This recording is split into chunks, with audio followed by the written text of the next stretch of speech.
My name is Eric Stellwagen. I am the Vice President and a co-founder of Business Forecast Systems. We're a firm that's located outside of Boston, and we develop and market the Forecast Pro product line. I have a fairly lengthy career in forecasting at this point. I've been doing it for quite a while. And today's topic is going to be event models. And this is a roadmap of how we're going to spend our time. We're going to start pretty general, and we're going to be thinking about forecasting processes and how they evolve at different organizations. What we'll see is really using customized models such as event models generally are after the forecasting process has matured a while.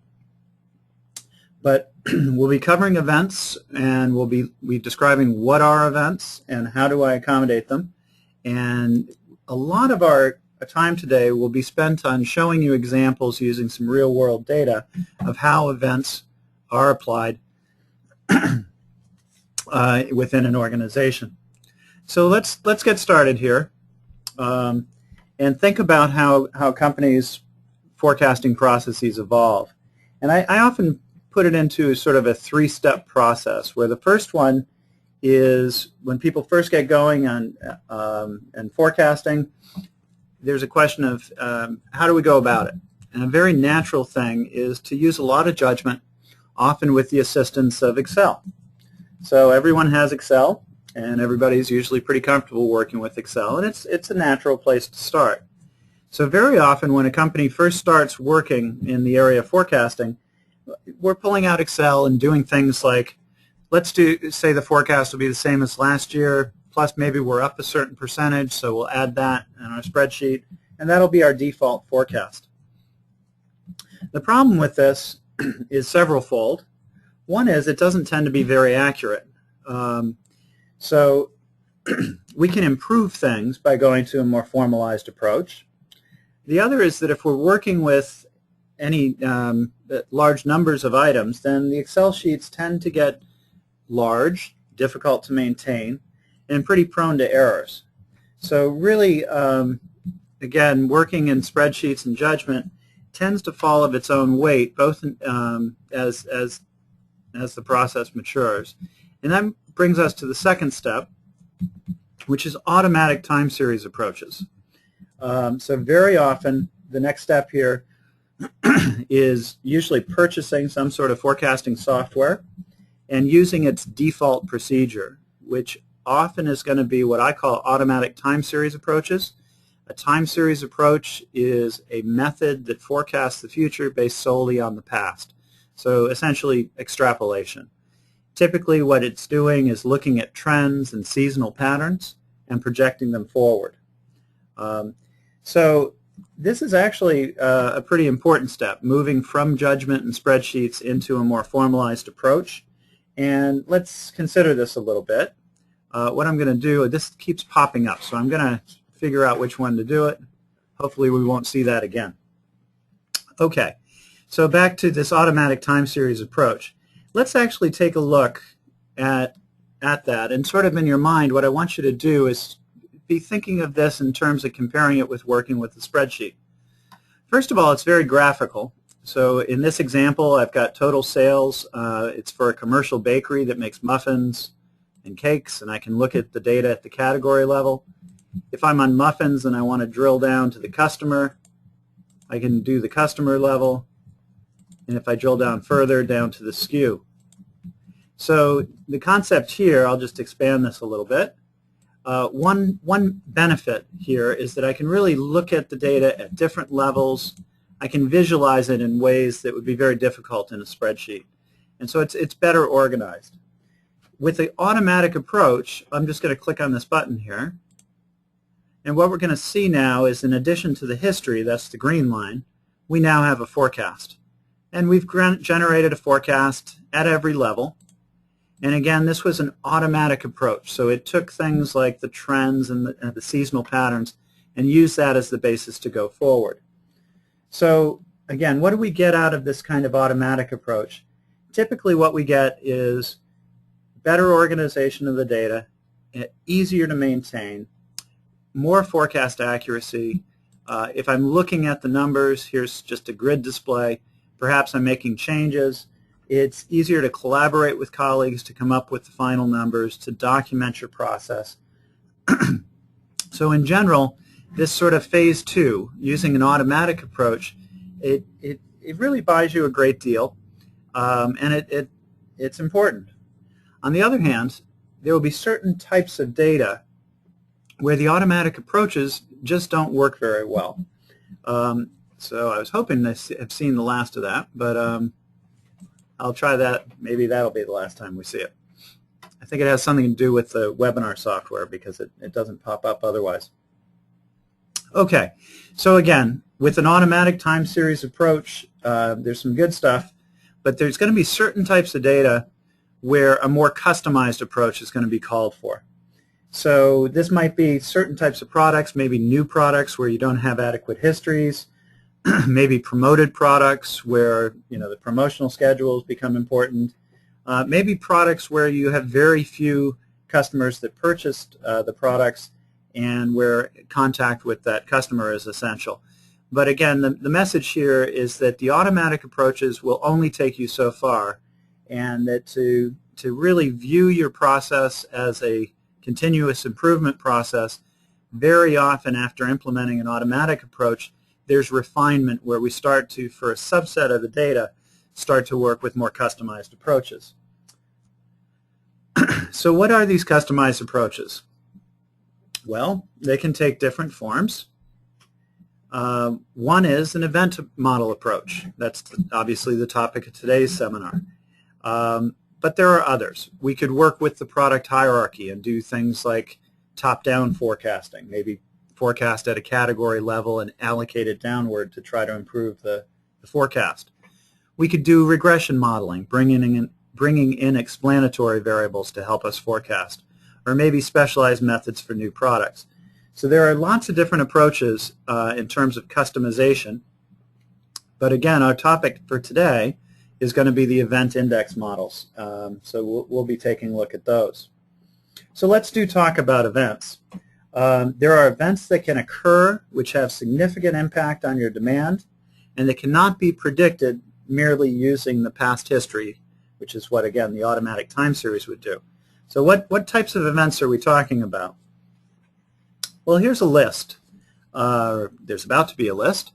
So a very common event would be promotions. We run promotions. It changes our demand pattern. Perhaps we have knowledge of where we'll be promoting in the future. It's something that, again, can't simply be forecasted out of the past history. Movable holidays.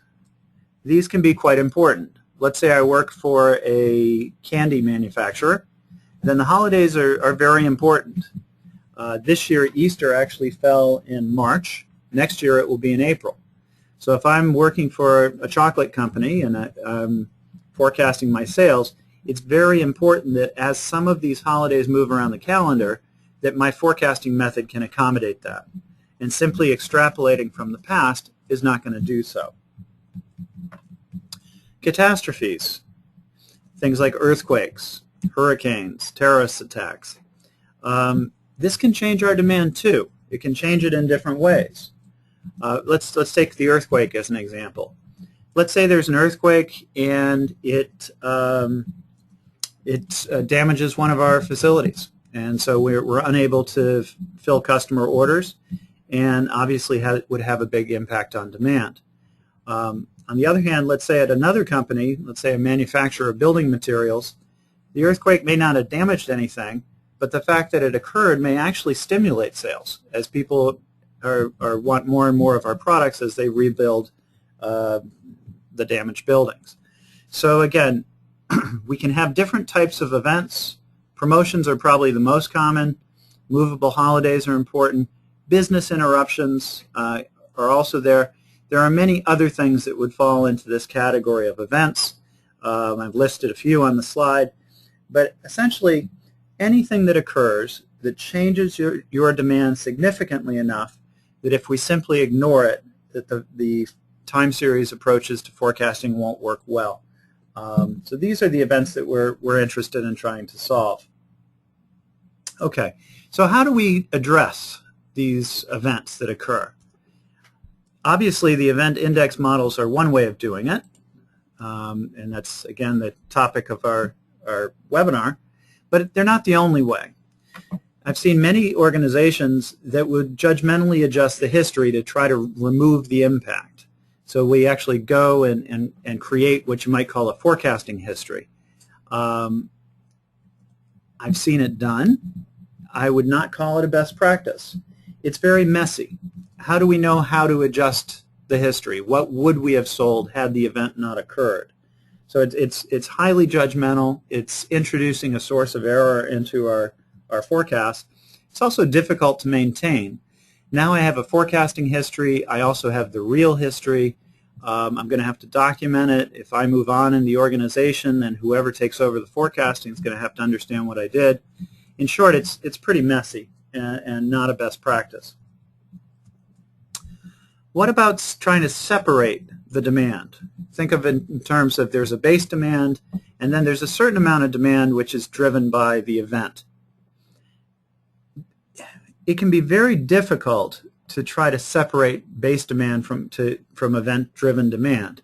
In other words, again, similar to the judgmental adjustment, it requires knowing what volume was attributable to the event. If it is what you might call surgically clean, if I have a base demand and then I had one order from a large customer, say the U.S. government placed a large order for a one-time initiative. It added 20,000 units to that month. I don't expect it to happen again. Then sure, let's separate that out. Let's separate the one-time order from the rest of the demand. We'll forecast them separately and add together to get a total demand. So again, separating base demand is very similar to judgmentally adjusting the history. I'd say it can be used when you really do understand the two demand streams, but most companies won't. And so again, have I seen it done? Absolutely. Do I advocate it? Only in circumstances where it's very, very clean, and those are few and far between. What else could I do? Well, I could use a model that's actually designed to forecast events, and this is definitely a best practice. So the event models are one. I just wanted to put on the slide here. There are others. ARIMA is also known as Box-Jenkins. There are forms of it like intervention models and extended ARIMA models where we can accommodate things like events, and that would be an option. There's also regression, where perhaps the events become dummy variables in a regression model, or maybe they become scale variables if we have information that's appropriate to create those. But the main thing I want to point out here is the event models are not the only way to approach this, but they are a very solid way to do it, and they're often a very good choice, which is why we're going to spend time on them today. Okay, so what is an event model? Well, it's an extension of exponential smoothing.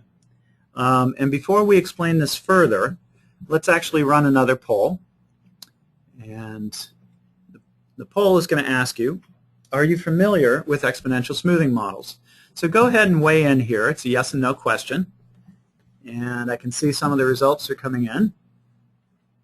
And we'll give them a few more seconds here to cast your votes. Okay, most of us have voted. We're going to go ahead and close that poll and display the results. Okay, and here it's not a 50-50 proposition. We've got over close to 85% of our audience today are familiar with exponential smoothing models, and only 15 or 16% are not. Okay, so again, this webinar is not going to spend a lot of time with theory and equations or anything, but since a lot of us are familiar with exponential smoothing models, I will make a few statements that sort of relate how the extension works. It's an index-based approach. Now, let's consider what that means. Basically, exponential smoothing is also in the seasonal component an index-based approach. And I'm going to pull up an example here. It's the same example we were working before. And here is sales of muffins and for a certain SKU for a certain customer. It's a very seasonal product, and basically to accommodate the seasonal pattern or to estimate the seasonal pattern, we have used what we call seasonal indices, and they're shown here at the bottom of the screen. It's an adjustment for each, in this case, because it's monthly data, for each month. So we have 12 seasonal indexes, one for January, February, March, April, May, June, etc. And these give an adjustment, either a lift for months that are strong compared to other months, or perhaps an adjustment which lowers volume for our not-so-good months. If we scan through here, what we'll see is the largest index is 1.42. These are multiplicative adjustments in this case. If you multiply something by 1.42, you're going to bump it up by 42%. And what that's telling us is December is our best month. We sell 42% more in December than we would in an average or typical month. So our strongest month is December, and the index tells us some information about how strong it is. Our worst month appears to be May. Its index is 0.79. If you multiply something by 0.79, then you'd be pulling it down by 21%. So we're saying that May is not a very good month. We actually are selling 21% less in May than in a typical month. But again, this is the idea behind an index approach. We have something we're trying to model, in this case, the impact of each month, and we generate an index to give us an adjustment, either up or down, to accommodate the fact that it's a given month, January, February, March, etc. Okay, so the event model is also an index approach. We're going to be generating indexes for the different events. The model equations, which we're not going to really, again, go into very much, but for those of you who are familiar with exponential smoothing and the equations, there's an additional updating equation for the events. So the traditional smoothing model has three components: level, trend, seasonality.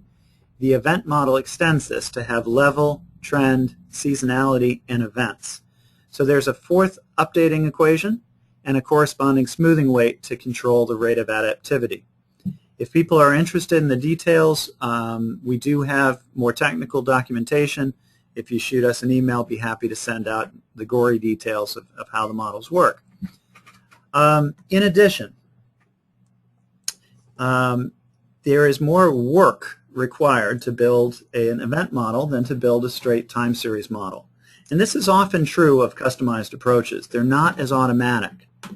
So one thing that's required here is what's called an event schedule. You need to tell the program, or the algorithm I should say, when have the events occurred historically and when will they occur in the future.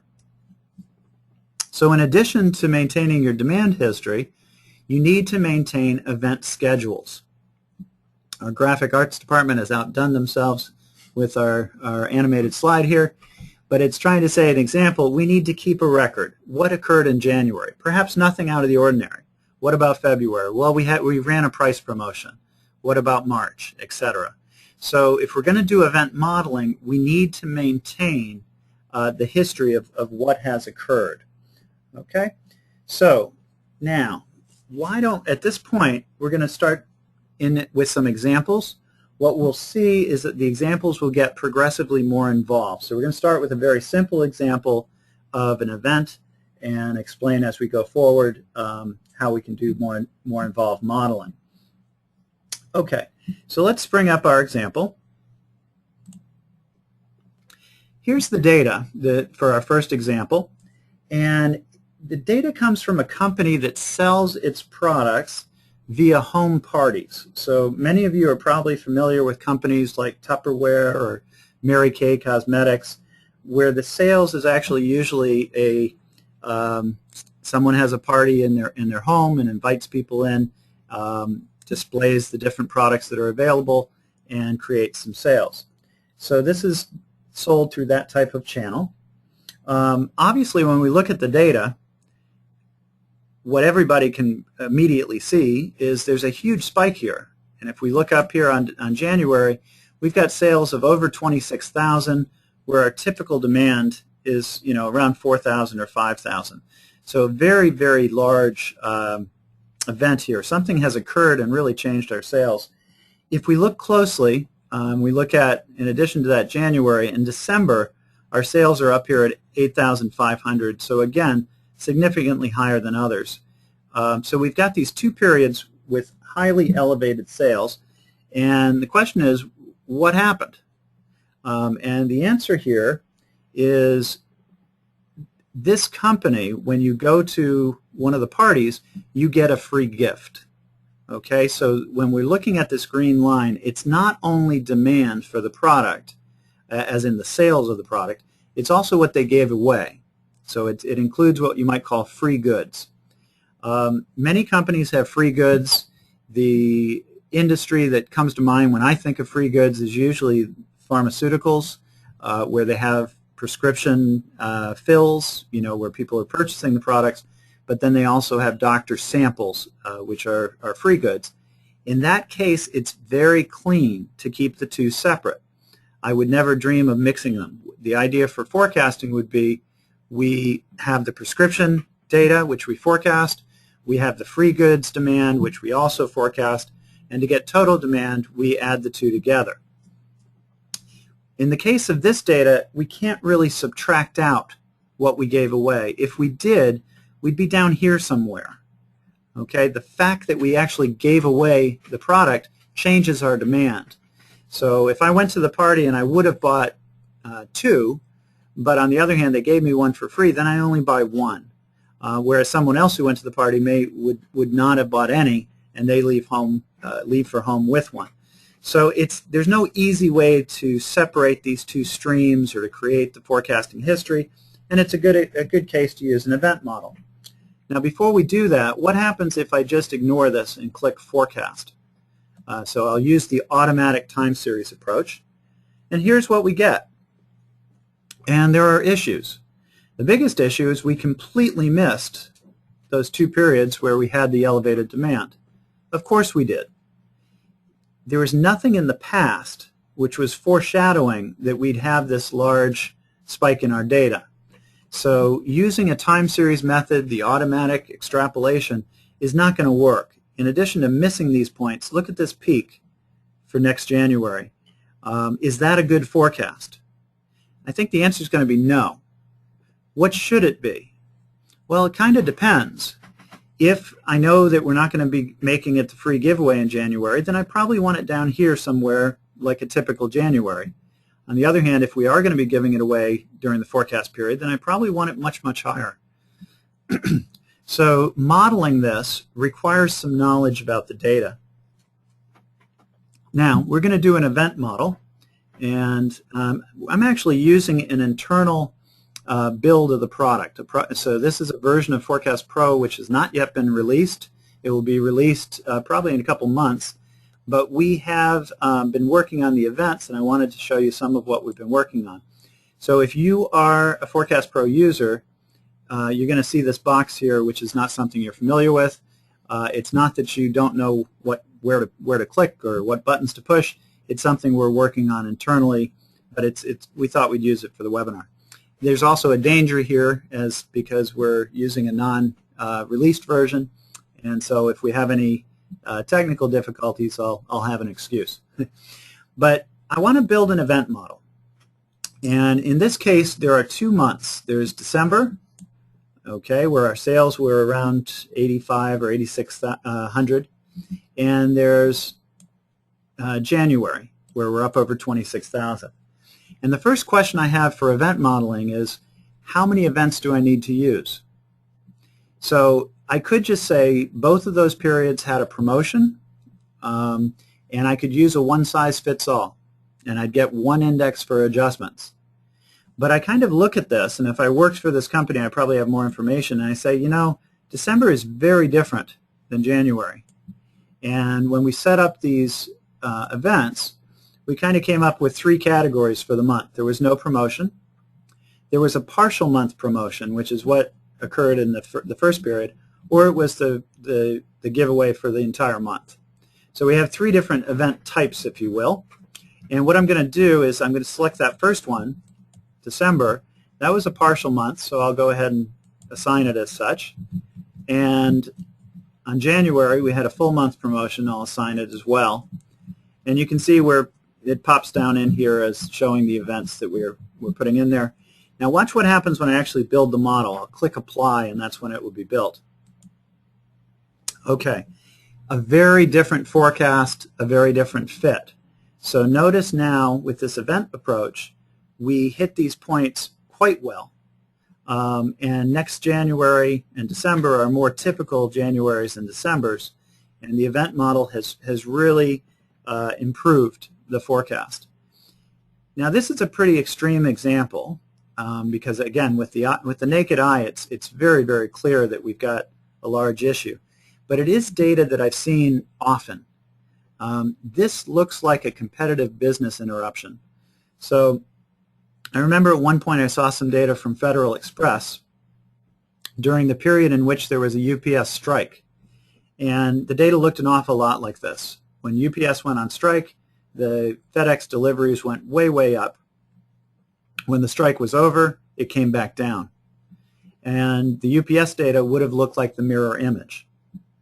During the strike, the deliveries went way down. After the strike was over, they returned to normal. So again, this type of data is pretty common, and these event approaches can work pretty well for that type of data. So what did we do? Well, there was some work involved for the events. The work consisted of how many event types are we going to use. In our example, we had a choice. We could just use one event type, promoted or not promoted, say. But we really, when we looked at that December and that January, they were distinctly different.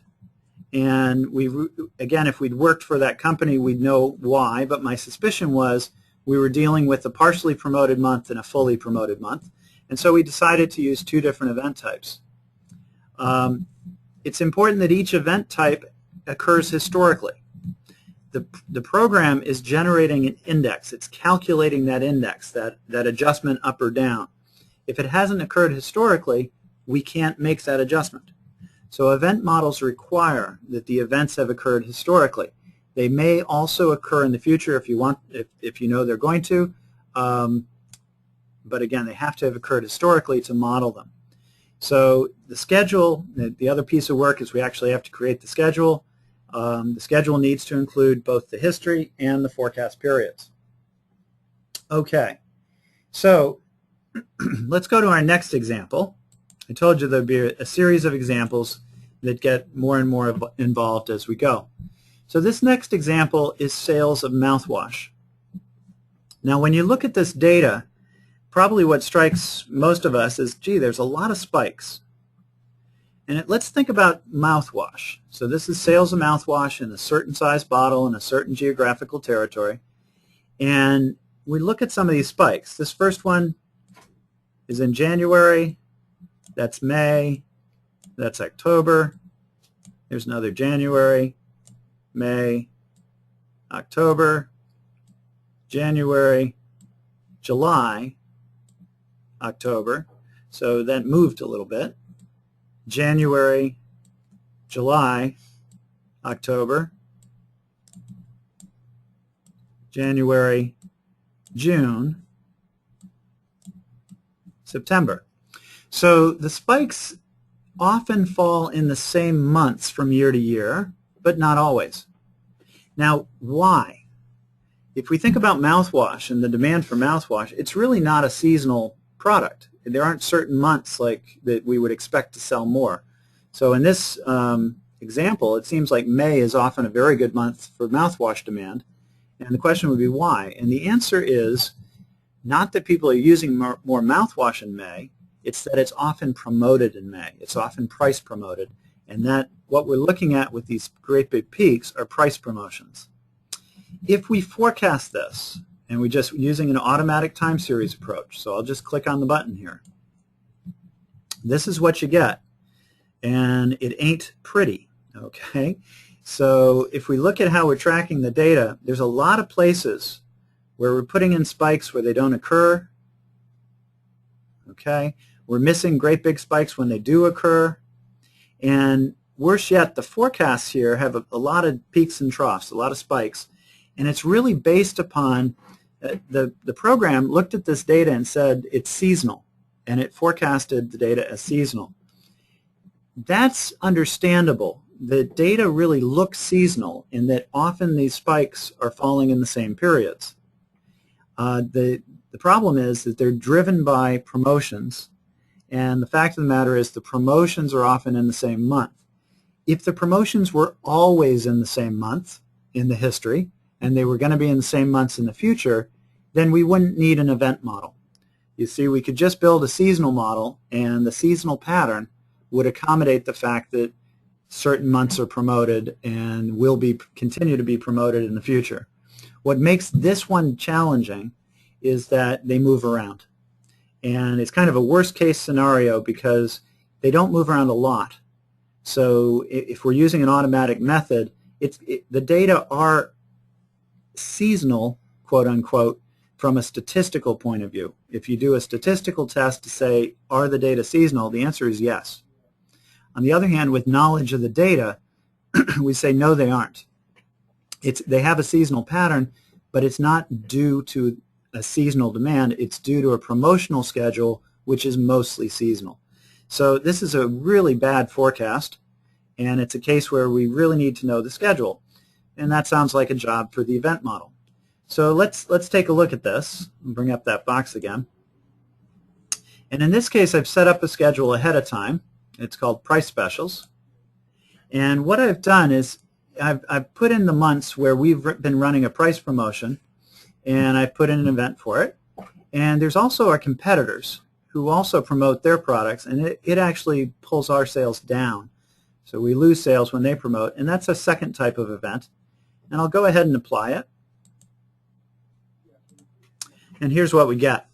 So first of all, we track the data much, much more closely. We're not putting in spikes where they don't occur. We're not missing them when they do occur, because now, in addition to the past history, we know the promotional schedules.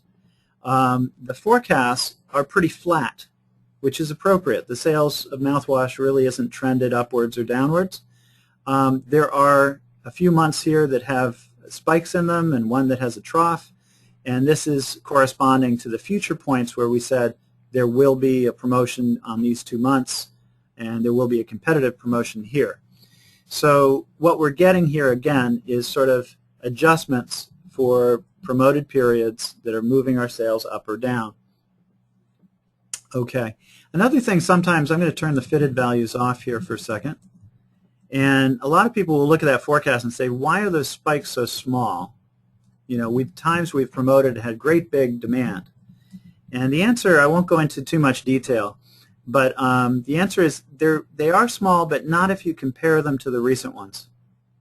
So the response to promotions have changed. We're doing exponential smoothing, which is adaptive, and it's captured that change. Suffice it to say, the organization from which I got this data uses these types of models. They work very well. They're very pleased with them. And they have 400 different pack size location combinations that they forecast. So the event models really work quite well for them, and they can apply them across the board. Okay, so there's our second example. And before we jump into the third example, I'm going to go back to our slides. And we're going to talk about weekly data.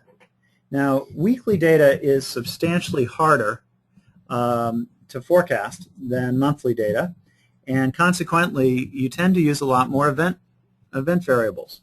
Now, before we jump into the example, we're going to run another poll, and the poll is, what periodicity type of data do you forecast?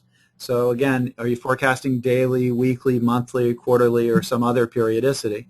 But go ahead and weigh in. So the poll numbers are coming in. I'm watching them as we speak.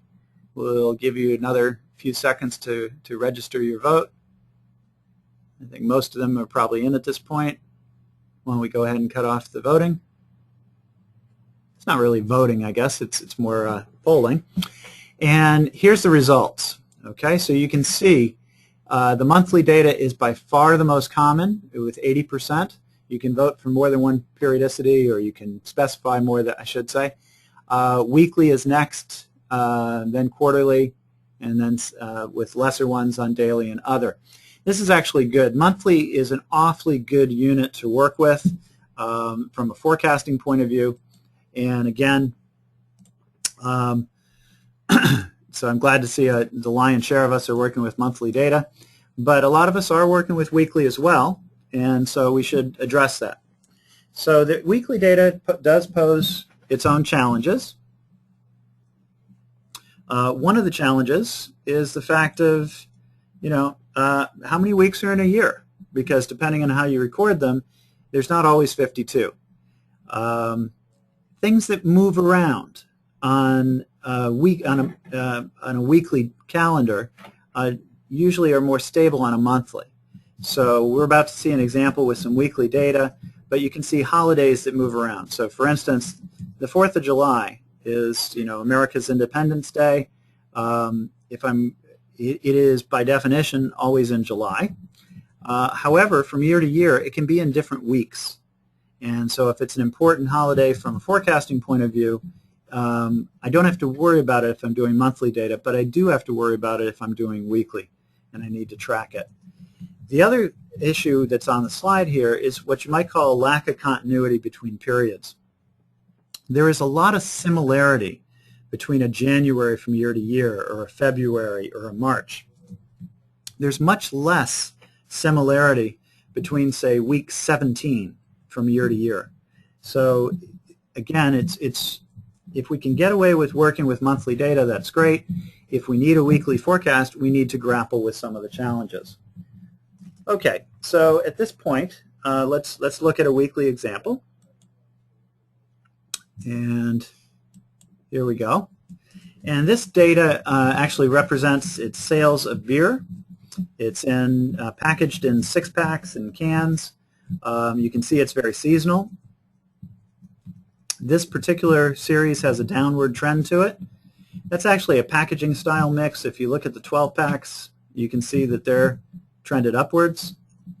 And so it's really retailers giving shelf space to the different packaging types that's driving the trends here. The total demand for cans is actually pretty flat. But we're going to concentrate on our 6-packs here. And what we're going to start with is just forecasting it using an automatic time series approach. So here we go. And it looks pretty reasonable.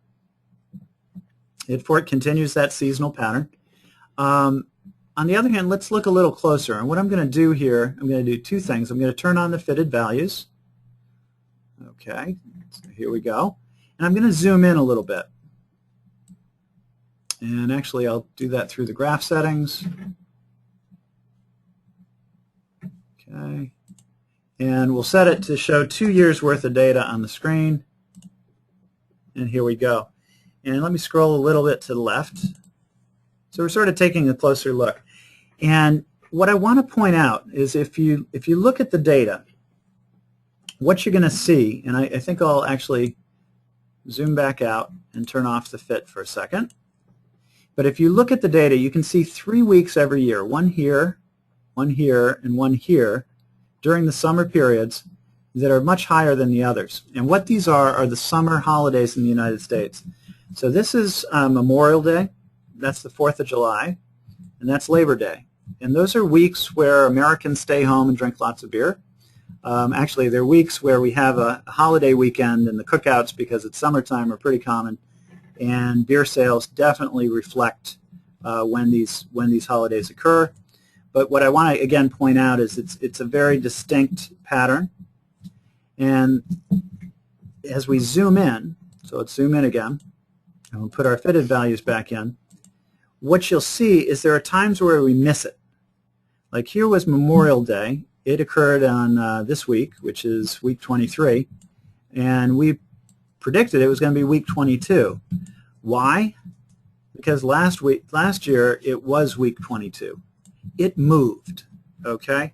So again, the given week when you're dealing with weekly data, some of these holidays can move. And if I scroll back in the data, you can see a couple. Here's one where the 4th of July was wrong. But in general, the problem that we have here is that the holidays are moving around on the weekly calendar, and our model doesn't support that. So what's the answer? Well, one answer is events. So if I go here under our events, then I could create a schedule, which I've called holidays. And basically, I've gone through the calendar, and I've put out where Memorial Day is every year, and 4th of July, and Labor Day. So I've created a schedule of this, and now when I click Apply to build this model, let's watch this point and see how it changes. So here we go. And what you can see is it's now captured that. So the fact that it moved from week 22 to week 23 is fine because we have a schedule that accommodated that. And in general, as I look back through the data, what you'll see is we're now getting the timing right on our holidays. And that's great because that's what we set out to try to do. And the forecast, because I can pull out next year's calendar and see where the holidays are going to fall, are also going to reflect the proper schedule for what on a weekly data set is a movable holiday. Okay, so again, weekly data is more challenging. You tend to use a lot more events because things move around more than on a monthly calendar. So we're going to move to some conclusions here, and then we're going to be opening it up for questions very shortly.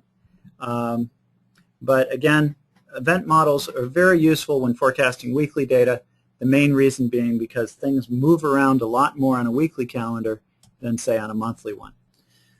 So some of what I hope you've come away with so far is that time series methods don't always perform well when there are events.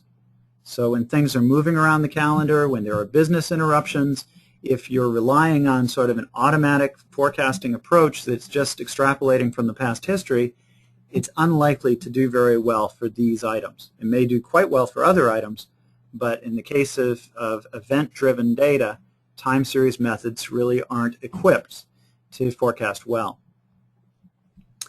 So the event model is a very effective technique when confronted with that type of data. The strengths of the model are its accuracy.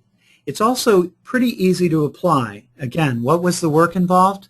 I needed to maintain the event schedule. I needed to record when things have happened historically, and I need to also tell the algorithm when things will occur in the future. It's also adaptive. Exponential smoothing is adaptive, meaning that it gives more emphasis to recent conditions. So if the response to your promotions are changing, it can capture that. Okay, and as we mentioned, event index models can be particularly useful when we're forecasting weekly data where things are moving around a lot more than with monthly data. Okay, so we're going to take questions in a moment, but before we do, I just wanted to say a couple of words. All the examples that we were showing today were using Forecast Pro Track, actually. And we were also showcasing a little bit of functionality that's new. So the event modeling is part and parcel of Forecast Pro. Both, actually all editions of Forecast Pro include event modeling. But some of the dialog boxes that we saw and the ability to name the events are new and will be in the next release.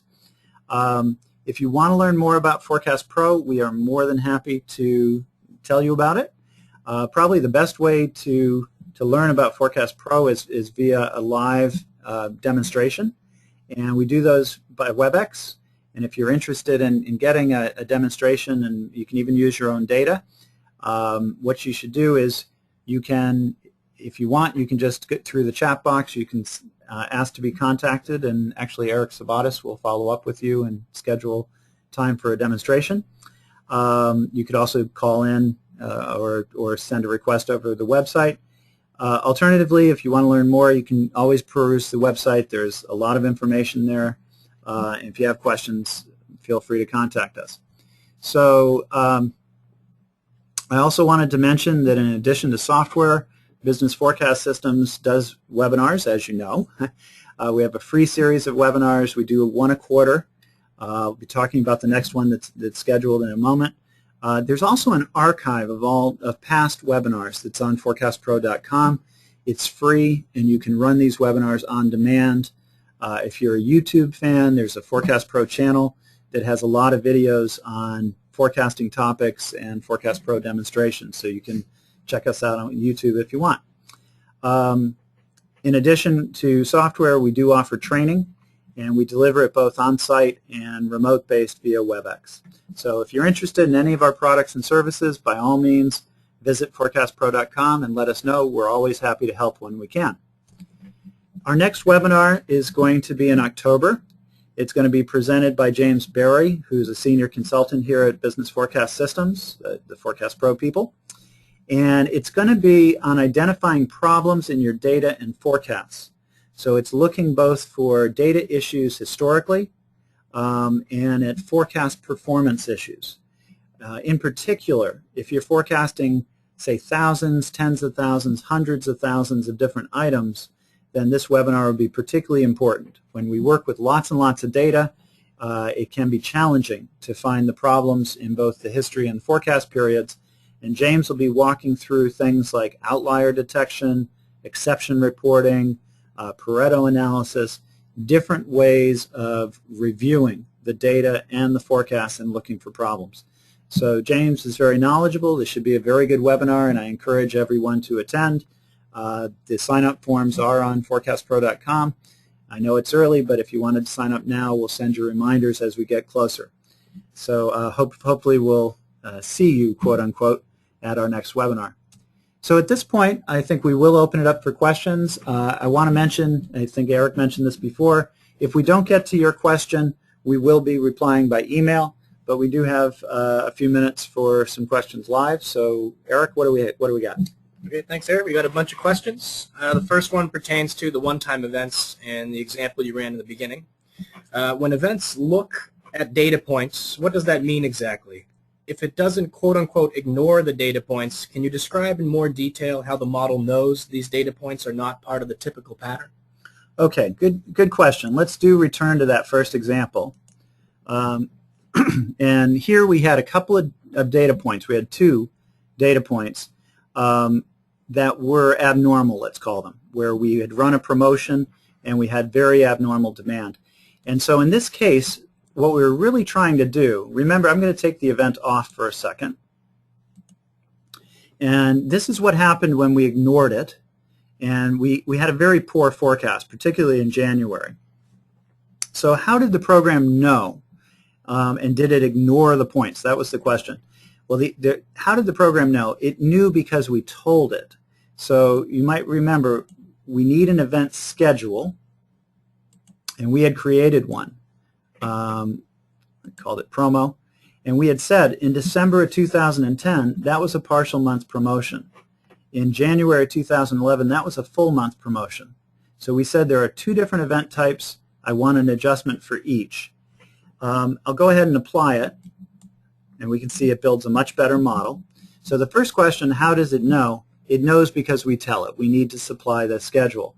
The second is, does it ignore the points once it knows them?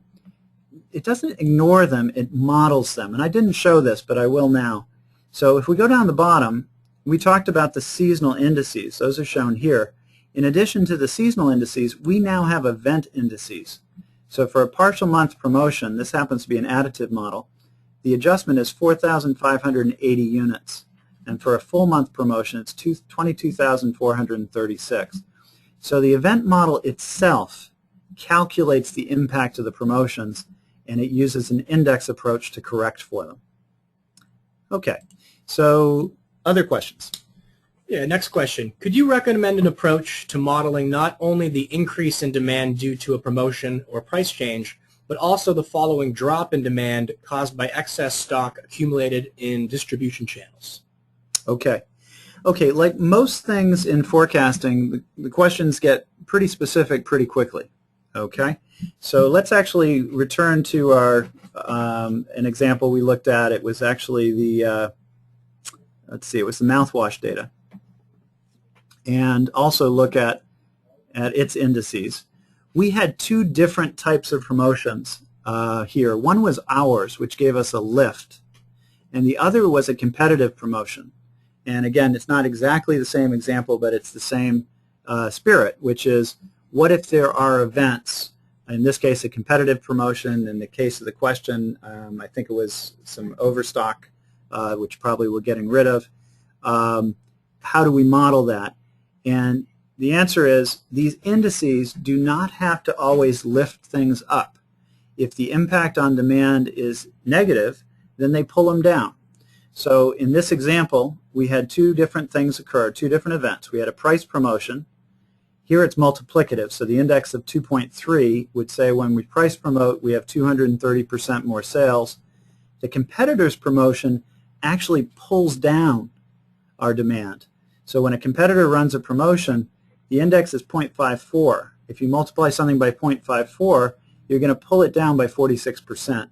So it's saying when the competitor promotes, we lose a fair amount of demand to the fact that they're promoting, and people who otherwise would have bought our product are now opting to choose theirs.